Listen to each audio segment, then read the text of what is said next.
Hello guys, can we go on a traditional journey? Let's discuss leg swelling in tradition.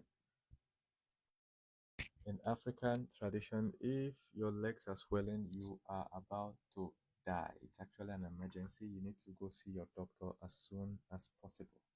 If you're already seeing your doctor and you are not getting the required recovery, all right, you need to look at other things like the way you eat and all. Okay, so for someone like me, like say like a herbalist, if you reach out to someone like me, I can give you some herbs mixtures that list or tell you the names of herbs that you can mix and take so that it can help you solve this problem. All right, I don't tell for free. If you're coming to ask me anything, I will charge you, but I'll tell you. Then you can take the list and discuss with your doctor, and then he will let you know if you are fit to take them or not. You just mix them, incorporate them in your daily food. All right, usually this should clear up in a few days uh, if you take the right thing. Okay, now let's dive deeper and see the cause. First of all, this video might have multiple parts, but I'll try and put most information in this particular one. All right, in case you want to watch the next ones, click this playlist at the bottom of this video. Remember to share this. Somebody is having a leg swelling somewhere and they are ignoring it. I'll tell you why it's dangerous, but first of all, let me tell you the cause so that you can prevent yourself from ever having it. So in medicine, it's called edema, all right, or edema. So how do you know it is? If you press your finger on it like this and remove your finger, you will see that it is swollen. You can still see the dents your finger made up after a few seconds. Normally, if you press your skin, look at my skin. I don't see anything, you see? My skin recovers fast. But if I had this on my hand, it can happen in any part of the body actually, but usually hands and legs and face. If you press it, you will still see the dent. That's how you know. And the other thing is that the people it's happening to usually know before you can observe it. If it was happening on my hand, I will know, but you can't see it. At least in the first few hours or first few days, I'll know that something is wrong with my hand. It doesn't feel like my hand anymore. And then after some time, you'll start noticing that, yes, it's swelling. So why is it swelling?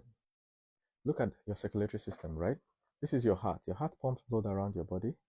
And after pumping, the blood still has to come back. Now look at this. The furthest place your heart can pump blood is your legs. Can you see? The furthest place is your legs. Furthest place again, the second furthest place is your hands. The third one is your head because your heart has to pump blood upwards. But let's get to the head. Let's get to the legs first.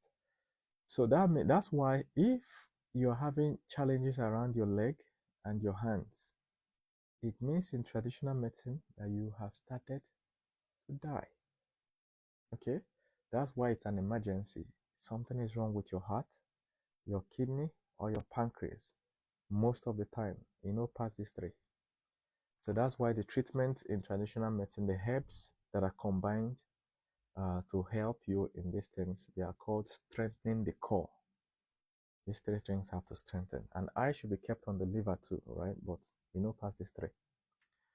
So now let's do the head one first. If you look at the head, right, the heart has to pump blood upwards.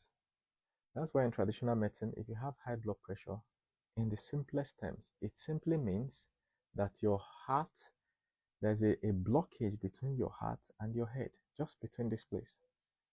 Some of the arteries here has a challenge pumping the blood. That is why the simple solution, at least temporary solution, is to massage the sides of the neck. High blood pressure, you massage here. See the way I'm doing it? Just simple. Do not use a massage gun. Okay? Because the massage gun might be too violent and then it will cause something that might even trigger stroke. So can you use an oil? Yes, use an oil. Simple. Usually black Jamaican castor oil. If you don't have an oil, it's okay. Just use your hands. The sides here, not the front. Then the back. You want to massage the back. Especially, there are two muscles here that connect. They seem to connect your back to your head. The two muscles, right? Now you need, where the muscles touch your skull, you need to push upwards and then sideways where it touches your skull, but then inwards. If you get the inwards well, you will feel like a heavy load drop from your heart.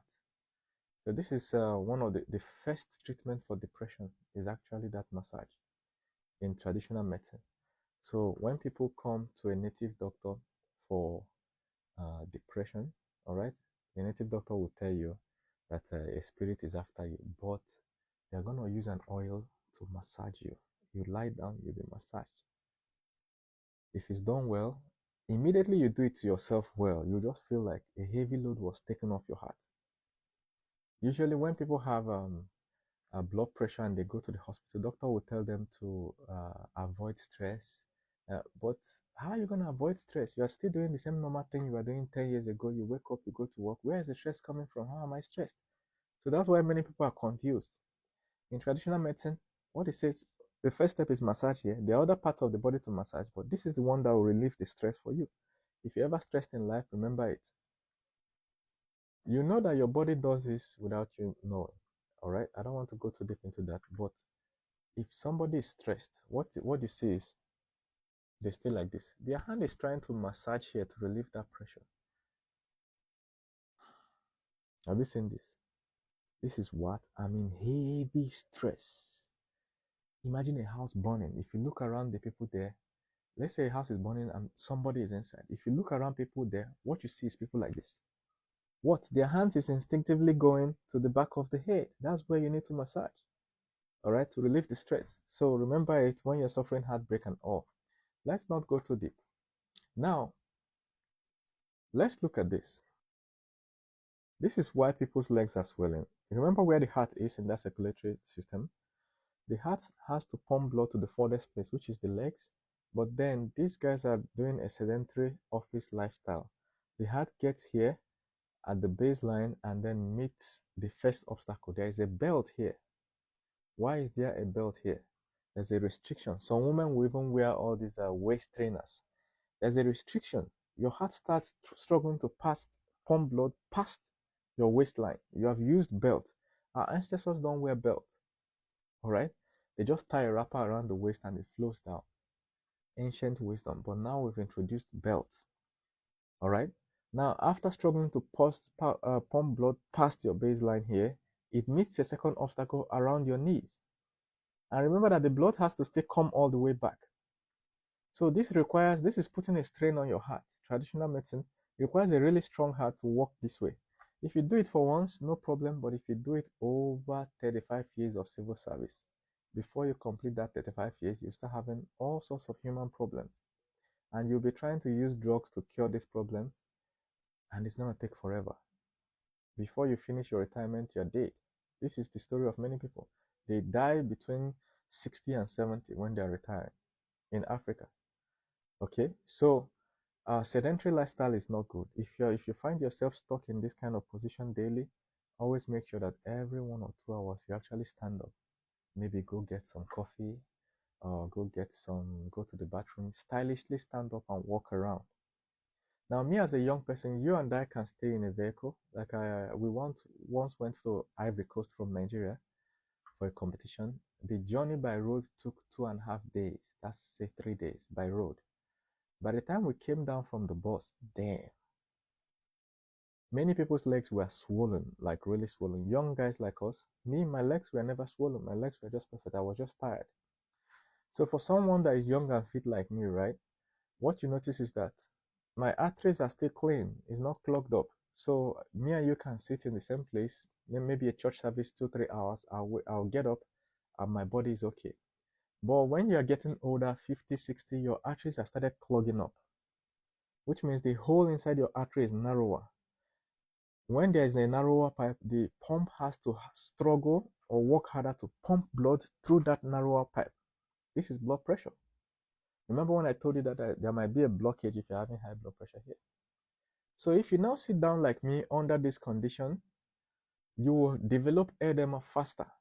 So I can get up and just stretch out and then I'm good. But if you get up, you see that your legs are swollen. For the next 3 days to 7 days, you're battling to solve the swollen leg.